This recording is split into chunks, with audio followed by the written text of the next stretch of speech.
Hare Krishna. Shri Balirvacha Swagatam te namastobhyam Brahmam kim kuruvamate Brahma Shinam tapasaksha Manne tvarya vapurdharam.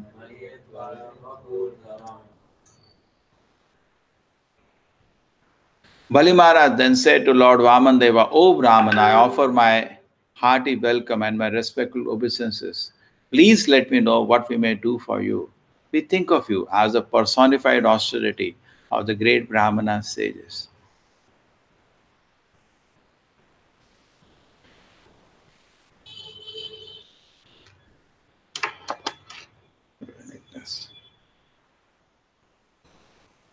So there is big discussion today, and the topic for discussion is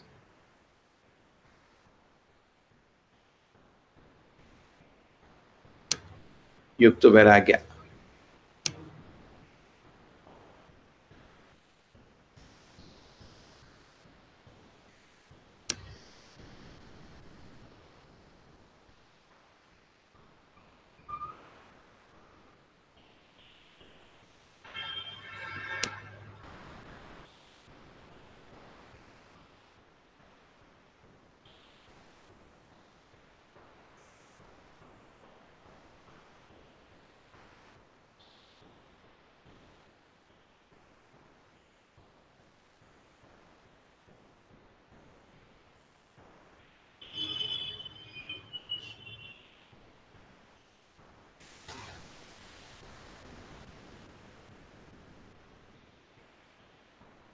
Yukta Vairagya.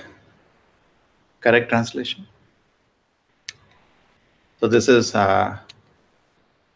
when Shukracharya asked Bali Maharaj, the Vamanadeva asked Bali Maharaj, give me 3 steps of land. There were many meaning to it. It is not just, Lord does many things with that 1 step. There was no need for Vamanadeva to beg. He could have just snatched. There was no need for Vishnu to please give me. He could have just snatched it. Or he could have come as Vishnu form and Bali Maharaj would have just given away. But still, he has made an intention because Aditi prayed to Krishna. He made the intention that yes, I'll take this property and give it to the Devatas. And now he's thinking how to do it. Bhagavad Gita also, when Arjuna was refusing to fight, Krishna says, Karmanam na eva limpanti. Karmas do not affect me. What are the exact words? Na karmani limpanti. So all the karmas do not have any effect on Krishna. So he could have done anything actually.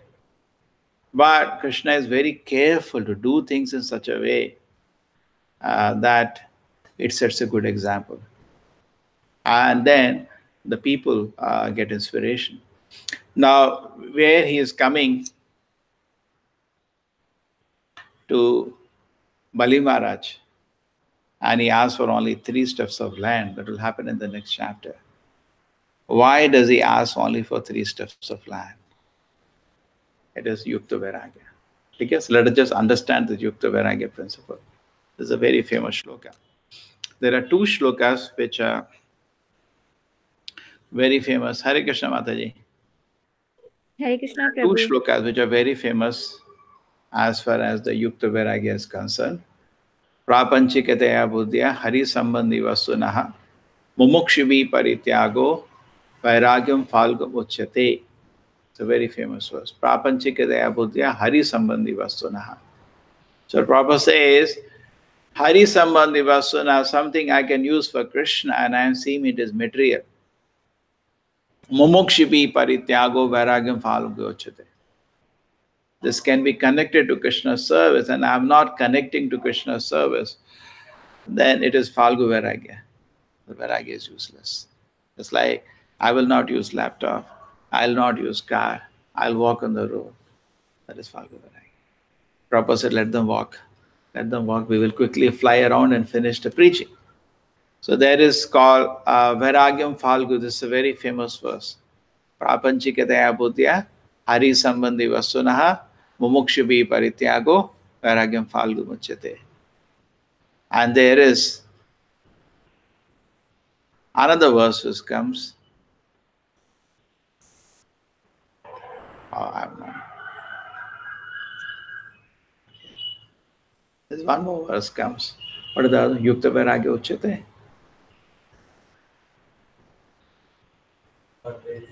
Mande Yukta Vairagya Uchyate. How does it stand? Prapanchikataya. That is what is the other one. It is called Yukta Vairagya. There is one Falgu Vairagya. Anasakta se Vishayan Yatharam Upayanjitam. So there are two verses that composed by Rupa Goswami in Bhakti Rasamrita Sindhu. They explain how to be connected. If something can be engaged in the Krishna service, it should be engaged. That is called Yukta Vairagya. And something can be engaged in Krishna service, you don't engage, that is called Falgu Vairagya. So this is actually sets the term for this Yukta and Falgu Vairagya. And this leads to something which is known as simple living and high thinking. This is the philosophy of the devotees. Live simple and think high. If I am overly, the whole human civilization today is overly absorbed in collecting things which are actually not necessary. People are collecting things. The torch is not for this. People are collecting things which are actually not necessary. That is what is happening to the society. And so much energy is wasted. Youngsters want to collect some gadgets. Each costs so much money. And then in the society also, so much energy is spent in creating so many unnecessary items. One can live a simple life. Just like I met somebody who was a youngster, a 20-year-old. So I said, Sunday, why did you come to temple? No, Sunday I go all the way to meet some uncle and I wash my clothes. He is a youngster, 20-year-old. He can do that. Correct? This is not Yukta Vairagya. So Yukta Vairagya basically means that we keep our life simple and do not waste in any way time in things which are unnecessary. Actually, modern civilization is a civilization of wasting time. People create unnecessary items. We have that example of we were in one college giving the example of Brahmachari and the rat. How one by one the person kept increasing instead of solving the problem, he was increasing his problem. Okay. That's here also, yesterday also the same meditation the sannyasi was having. That we think it is solved, but actually the problem is increasing step by step. Our problem is increased. It becomes bigger, bigger, bigger, bigger. The problem increases. Okay? So simple living, high thinking is what our devotee practices. Particularly Brahmachari, Vanaprastha, simple living. He does not accumulate anything unnecessary. So it is very difficult to draw the line, what can be used to engage, what cannot be engaged. So the process is very careful. Can I convert? Yukta Vairagya means everything can be engaged in Krishna service, but do we have the power? We should be very, very careful. Can I do that? Okay, I'm thinking I can convert it into spirit, but then does it disturb my consciousness? We have to see what is possible within my means, what is my capacity. We can convert matter to spirit according to our capacity. If it is beyond my capacity, I cannot convert matter to spirit. That's the Yukta Vairagya, simple living, high thinking. Okay. So then there is another verse from Bhagavad Gita. There are two beautiful verses which also illustrate this point. It's a Yukta Hara Viharasya Yukta Cheshtasya Karmasu Yukta Swapnasya Bodhasya Yoga Bhavati Dukkaha. who is temperate in his habits of eating, sleeping, working, recreation, can mitigate all material pain of practicing the yoga system. So temperate in the habit of eating, not more, not less. Okay? Then sleeping, not more, not less. Temperate. Working and recreation. Okay? Recreation basically means that not any kind of sense gratification. So all these principles have to be in moderation. Recreation doesn't mean moderation of sinful activities. There is no moderation of sinful activities. Sinful activities have to be given up. Correct? That is. No. But as far as we have a material body, the body has to be maintained, and there it has to be minimum. That has to be in moderation. This is the Shri Radha Govinda ki.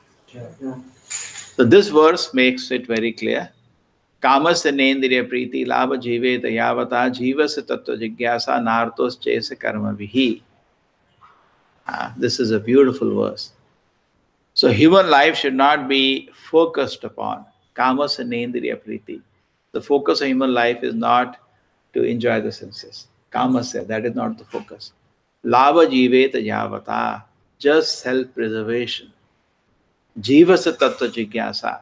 The human life, we save all energy. We are saving all energy for tattva jigyasa. That's human life. Okay? Mostly what is happening, people are wasting their time in different kind of unwanted habits. But a devotee, what is the difference between him? Is focusing. His focus is there to save time for self-realization. You are saving time for what? It's like when you go on the road, people are driving very fast. They're saving time. For what? They want to enjoy after that. Enjoy the senses. They are so much hurry to go to hell. So much hurry. And devotee is waiting to go to Krishna. That's all the difference. And they are fit to go to hell. Because the only thing they know is sense gratification. And the modern civilization is expand sense gratification. So how does the devotee do? On one side, devotee can live without all the amenities created by the scientist. Therefore, Prabhupada created the farm communities. Devotee can live without everything. It's not that car is not there, we will die, we can walk. So devotee can live without all the facilities created by this so-called scientist. He can very peacefully live. But at the same time, he can engage them in Krishna's service. Prabhupada said that's our mercy, in the sense that these things have belonged to Krishna. Hari Sambandhi Vasuna. All these things have a connection to Krishna. I can use it for Krishna's service. And generally in the society, they are neglected. Okay? So this principle is very important, that everything gets engaged in Krishna's service and we live just a simple life. And then what happens? So much energy develops. Because everything takes away my energy saps.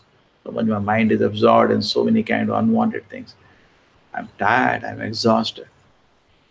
When the same mind is engaged in tattva jigyasa, and my whole energy is used to serve Krishna, so wonderful. Because so this is an example given by Vamandeva. He could have asked, give me the planet, he could have given. In fact, now when he says, give me 3 steps of land, Bali Maharaj says, what are you asking? You're a small child, looks like. You should ask me more. You don't ask anything anywhere. So immediately what he says, oh, I know so many people. And these people own so much actually.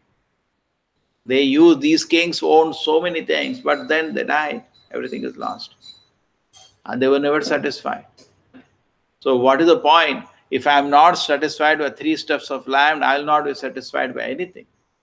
So as far as our personal self, devotee keeps a very simple life. But as far as service to Krishna, he wants to expand more. It's like the devotees tell Prabhupada, we distribute so many books. Prabhupada says, double it. For Krishna, more. For ourselves, basic. That shows a mark of a devotee. A devotee therefore lives a very simple life and just focused. He is not He's not in fact, Prabhupada used to say, Guru Maharaj used to get very perturbed if somebody is becoming fat. But so the Prabhupada used to say, very dangerous. Why is the sadhu becoming fat? Okay, it's not good. Uh, so similarly, there's an example, the Prahlad Maharaj meets Paramahamsa. There it was the Paramahamsa who was lying. He was the incarnation of Dattatreya, who was lying in a totally fat, lying like a Ajagar Vritti. So that's a separate situation. But generally, a devotee should be thin, it should be simple. Why is he eating more than is needed? He should eat what is needed. But at the same time, eat so less he cannot do service. That is also wrong. Then sleeping. Why the devotee keeps simply sleeping all day? At the same time, he's sleeping so less that class time is getting sleep. That is also not correct. Correct? That is also not correct. It should be fresh. Okay. So one should desire only a healthy life of self. So one should not be desirous. Kama sanendriya priti. One should not be desiring sense gratification. One should be desiring only a healthy life. For what he is desiring a healthy life? To tattva jigyasa. Jivasa tattva jigyasa na artho chese karma vihi. Not for economic development. That's very nice. He is not desiring anything else. Desiring a healthy life. Eat to live or live to eat. So he's just eat to live. He's just having some basic, and so that he can whole energy can be focused in service to Krishna. So Vamanadeva, by asking 3 steps of land, true, he will do something funny with the 3 steps of land, but by asking 3 steps of land, he's making a very good example for us for renunciation. At the same time, where something can be used for Krishna service, you don't do it. That is also not good. Okay, so he did not ask for nothing. He asked for 3 steps of land. He said that is enough for a brahmachari to sit down. In the 3 steps of land, he can make a small cottage. I can sit. That's it. Anna, 3 feet by 3 feet. That is enough for him. He can have a small cottage and he can sit and practice Krishna consciousness. That's all he wanted. Okay, so in this example, we have a tremendous inspiration. And according to the capacity also, we should do vairagya. Just like we know the example of the Goswamis. Their vairagya was different. If you do like that, Prabhupada says in Mayapur, if you would have built only a cottage or only some trees are there, and Goswami is just sitting below the trees, and that's enough for them, but it's not enough for us. He will not be. Prabhupada said, who will come? Prabhupada laughs. In fact, there are a lot of devotees are sitting. Prabhupada said, okay. But once somebody said, Prabhupada, but many devotees, you were doing Kirtan below Thompson Square Park. And so many people came. The Prabhupada looked at the devotee and said, you didn't come. Maybe he came. So that's a nice principle. The principle is that actually, for public mass to come to Krishna consciousness, we have to develop a facility because people cannot take up the austerity of the Goswamis and practice Krishna consciousness. It will not be possible for them. Okay. Srila Prabhupada ki, Srimad Bhagavatam ki. जय Hare Krishna. हरे कृष्णा बेटा कैसे हैं? ठीक है बेटा ये लगते नहीं हमारे फोन पता नहीं क्या है We can't see you, Prabhu, actually. What? We cannot see you. We can only see the screen. Oh, because the text we are discussing now. Yeah. Hare Krishna, Mataji. हरे कृष्णा बेटा हरे कृष्णा कैसे हो ठीक हो ठीक हो माताजी, आप कैसे हो? ठीक है उसको म्यूट कर दो। तो मम्मी चलते हैं अभी। ठीक है बेटा ठीक है। हरे कृष्णा 8 बजे तक ऐसा आप लगा दीजिए, चल कनेक्ट हो जाता है। मेरा फोन नहीं लगता हम्म बोलता अनदर अकाउंट में करो पता नहीं क्या है ये बाबू वाले में फिर भी लगता चले बाबू से लगा लो क्या है। हाँ उससे थोड़ा लगता बहुत ठंडा हो गया बेटा इधर बहुत ठीक है, वो ना कब का टिकट बनाना है बना देंगे फटाफट। हाँ ठीक है तुम खुशहाल हो बेटा खुशहाल ठीक है। हरे कृष्ण। हरे कृष्णा बच्चे